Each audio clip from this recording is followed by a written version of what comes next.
छत्तीसगढ़ी गाने देखने के लिए हमारे YouTube चैनल को सब्सक्राइब करें और नए अपडेट्स जानने के लिए बेल आइकन के बटन को क्लिक करें।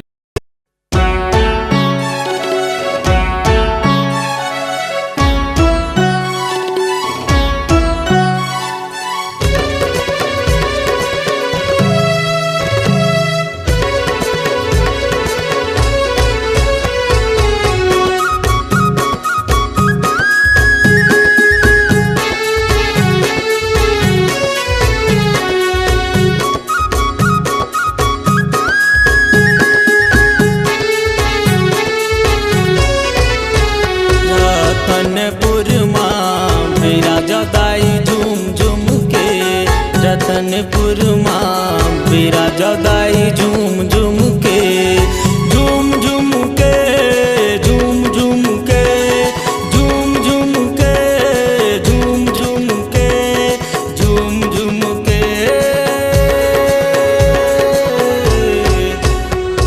रतनपुर माँ बिराजा दाई झूम झूम के रतनपुर माँ बिराजा दाई झूम झूम के।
बिराजदाई झूम झूम के रतनपुर माँ बिराजदाई झूम झूम के झूम झूम के झूम झूम के झूम झूम के झूम झूम के झूम झूम के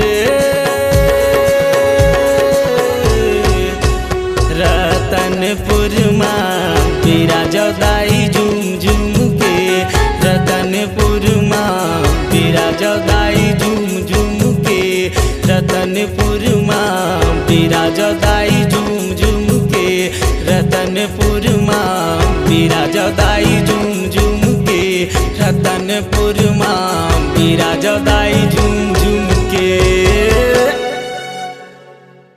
आपकी आवाज ही आपकी पहचान है।